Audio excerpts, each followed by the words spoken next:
गुणानीत को कुबेर पद प्राप्त थी। ब्रह्मा जी ने नारद को बताया, जब मेरा प्रथम कल्प पूरा हुआ तब उसमें मेरे मानस पुत्र पुलत्स्य से विश्रवा का जन्म हुआ।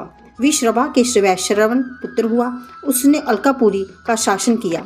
उसके उग्र तप करके शिवजी की आराधना की।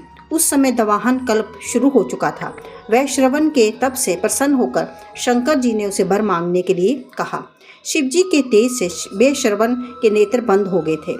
उसने वरदान मांगा कि मेरे नेत्र आपके चरण कमलों के दर्शन होवे। हे मुनियों, ये वही जगदत्त का पुत्र गुणनिधि ही था जो शिवजी की सेवा करके अलकापुरी का राजा बना था। परंतु यहाँ शिवजी के साथ पार्वती को देखकर इसने क्रूर दृष्टि की। उसका बायां नेत्र फूट गया। शिवजी ने पार्वती से कहा, ये तुम्हारा पुत्र है, ये अब तुम्हें क्रूर दृष्टि से कभी नहीं देखेगा। इस कारण मैं इसे निधियों का स्वामी बना देता हूँ। ये गृहों को अधिपति होगा। इतना कहकर भगवान शिव ने इसे धनपति का पद दिया और उसने पार्वती के चरण में प्रणाम किया। पार्वती ने प्रसन्न होकर उसे वरदान दिया कि हे पुत्र, तुम्हारी शिवजी में निर्मल भक्ति बनी रहे। इस प्रकार शिवजी ने उसे वैश्वर नामक स्थान में कुबेर बनाकर अलकापुरी का स्वामी बना दिया और स्वयं उसके पास में ही कैलाश को अपने रहने का स्थान बनाया। सदा शिव का कैलाश गमन। ब्राह्मण जी ने नारद से बोले, अब ये आख्यान सुनो कि जिस प्रकार कुबेर कैलाश पर तपस्या करने आया था तथा उसके तपोबल के कारण भगवान शिव वहाँ पहुँचे थे, तो कुबेर के तप से रुद्र वहाँ पहुँचे और जोर जोर से अपना डमरू बजाने लगे, जिसकी ध्वनि त्रिलोक में पहुँचने लगी। पर ब्रह्मा, विष्णु, शिव जी अपने असंख्य गणों के साथ ब्रह्मा जी के अंश से उत्पन्न रुद्र के दर्शन हेतु आए। कुबेर ने शिवजी का पूजन किया तथा उनका आलिंगन किया। अलकापुरी से के नज़दीक ही उनका निवास कराया। वहां पर शिवजी की आज्ञा से विश्वकर्मा ने अनेक भवन बनाए। शिवजी सिंहासन पर आरूढ़ हो गए तथा ब्रह्मा, विष्णु और देवताओं ने उनकी स्तुति की। शिवजी ने सबकी मनोकामनाएं पूर्ण की। सभी मनोकाम प्रसन्नता पूर्वक अपने अपने निवास स्थान को प्रस्थान कर गए। रुद्र संहिता, सती खंड, तृतीया खंड, सती चरित्र। नारद जी ने ब्रह्मा जी से पूछा, आप शिव कृपा से सर्वज्ञ हैं, अतः आप मुझे ये बताने की कृपा करें कि शिवजी सती के साथ विवाह करके गृहस्थी कैसे बने।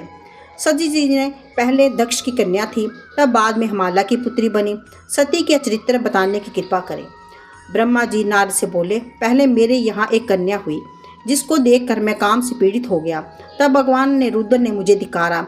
मैंने तपस्या द्वारा शिवजी की आराधना की। शिव शंकर ने मुझे तरह तरह के से समझाया कि मैंने शिवजी को मोह में डालना चाहा।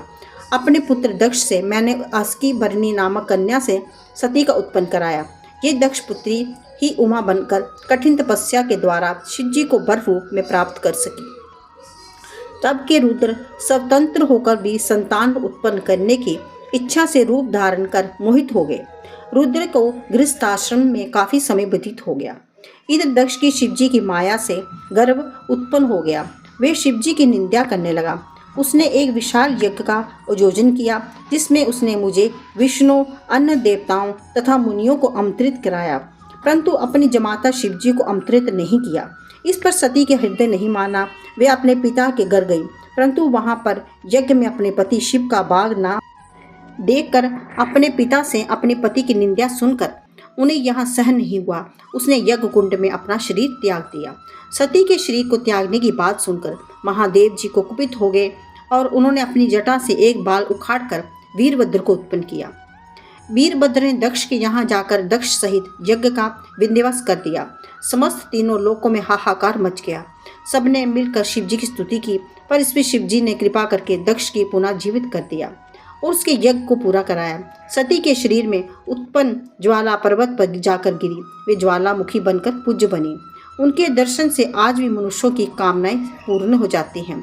वहीं सती जी ने दोबारा हिमालय के घर में जन्म लेकर पार्वती के नाम से विख्यात हुई। कठिन तपस्या करके शिवजी को प्राप्त करने में सफल रही।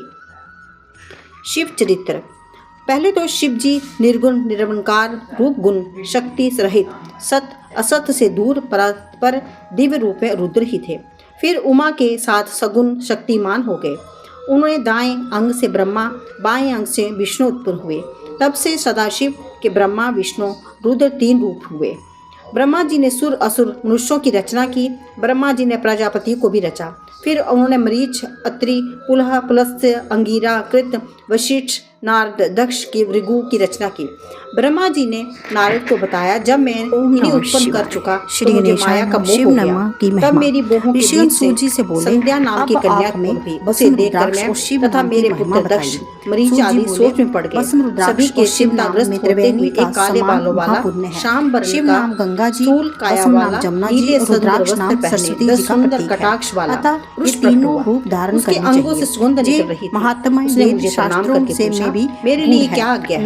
मैंने उसे सनातनी सृष्टि उत्पन्न करने का आदेश दिया। शिव नाम की मैंने उसे नाम ये महापातक नामक मेरे पुत्र भी तत्व रूप से तुम्हारा स्मरण इत्यादि महान पाप से ये कहकर शिव जी ने मौन हो गए। इस संसार